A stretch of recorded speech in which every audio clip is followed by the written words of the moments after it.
ಕರ್ನಾಟಕದಲ್ಲಿ ಅಷ್ಟು ಹೆಸರು ಮಾಡೋನೆ ಅಂದ್ರೆ ಅದು ಅವನ ಶ್ರಮ. ನನ್ನ ಶ್ರಮಕ್ಕೆ ಎಷ್ಟು ಪ್ರತಿಫಲ ಸಿಗಬೇಕು ಅದು ನನಗೆ ಸಿಕ್ಕಿದೆ, ಅವನ ಶ್ರಮಕ್ಕೆ ಎಷ್ಟು ಪ್ರತಿಫಲ ಸಿಗಬೇಕು ಅವನಿಗೆ ಸಿಕ್ಕಿದೆ. ಗಿಲ್ಲಿ ಕಂಡ್ರೆ ನನ್ಗೇನು ಹೊಟ್ಟೆ ಕಿಚ್ಚು ಇಲ್ರಪ್ಪ. ಯಾಕಿಂಗಂದ್ರು ವಿನೋದ್ ಗೊಬ್ಬರಗಾಲ ಬಿಗ್ ಬಾಸ್ ಸೀಸನ್ 12ರಲ್ಲಿ ಈ ಹಿಂದೆ ಯಾರೂ ಮಾಡಿರದ ದಾಖಲೆಯ ಒಟ್ಟನ್ನು ಗಳಿಸಿ ಕಾಮಿಡಿ ಇವರನ್ನು ಮೀರಿಸುವವರಿಲ್ಲ ಎನ್ನುವಷ್ಟರ ಮಟ್ಟಿಗೆ ಮನೆ ಮಾತಾಗಿರುವ ಗಿಲ್ಲಿ ನಟರನ್ನು ಕಂಡರೆ ಗೆಜ್ಜೆ ಗಿಲಿಗಿಲಿ ಖ್ಯಾತಿಯ ವಿನೋದ್ ಗೊಬ್ಬರಗಾಲಗೆ ಹೊಟ್ಟೆ ಕಿಚ್ಚ. ಇಡೀ ಕರ್ನಾಟಕ ಜನತೆಯನ್ನು ಹೊಟ್ಟೆ ಹುಣ್ಣಾಗಿಸುವಷ್ಟು ನಗಿಸಿದ ಮಂಡ್ಯ ಹೈದ ಮನೆ ಮಗನಾಗಿರುವ ಪಲಾರವರು ತನ್ನ ಪಂಚಿಂಗ್ ಡೈಲಾಗ್ನಿಂದಲೇ ಎಲ್ಲರ ಮನವನ್ನು ಸೆಳೆದವರು.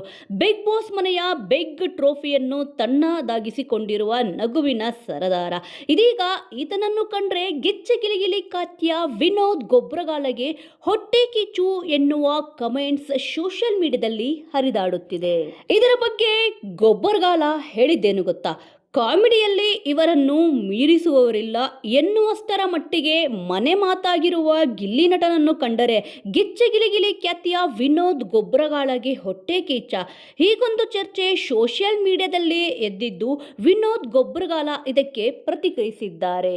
ಹೌದು ವೀಕ್ಷಕರೇ, ವಿನೋದ್ ಗೊಬ್ಬರಗಾಲ ಇತ್ತೀಚೆಗೆ ಕೊಟ್ಟ ಸಂದರ್ಶನದಲ್ಲಿ ಗಿಲ್ಲಿ ಫ್ಯಾನ್ಸ್ ತನ್ನ ಮೇಲೆ ಗರಂ ಆಗಿದ ವಿಚಾರವನ್ನು ಹಂಚಿಕೊಂಡು ಬೇಸರವನ್ನು ಹೊರಹಾಕಿದ್ದಾರೆ. ಗಿಲ್ಲಿ ನಮ್ಮೂರಿನ ಹುಡುಗ, ಎಲ್ಲೇ ಸಿಕ್ಕಿದ್ರು ಅಣ್ಣ ಅಂತ ಬಾಯ್ ತುಂಬ ಕರೆದು ಮಾತಾಡಿಸ್ತಾನೆ.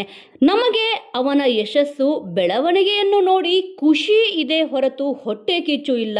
ಗಿಲ್ಲಿ ವಿಚಾರವಾಗಿ ಮಾತನಾಡಿದಾಗ ಫ್ಯಾನ್ಸ್ ಹಾಕಿದ ಕಮೆಂಟ್ಸ್ ನೋಡಿ ನಿಜಕ್ಕೂ ಬೇಸರವಾಯಿತು ಎಂದಿದ್ದಾರೆ.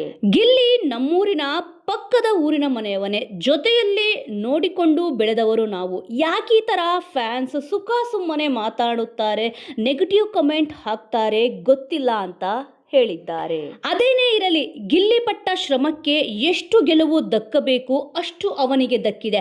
ನನ್ನ ಶ್ರಮಕ್ಕೆ ಎಷ್ಟು ಗೆಲುವು ದಕ್ಕಬೇಕು ಅಷ್ಟು ನನಗೆ ದಕ್ಕಿದೆ.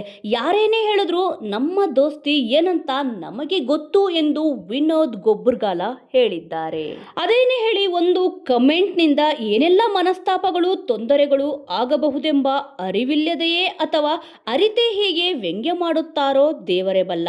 ಅರಿವಿರದ ಅವರಿವರ ಮಾತಿಗೆ ಅರಿತಿರುವ ನೀನು ಅರಿತು ಅರೆಯದಂತಿರುವುದೇ ನಿಜವಾದ ಅರಿವೋ?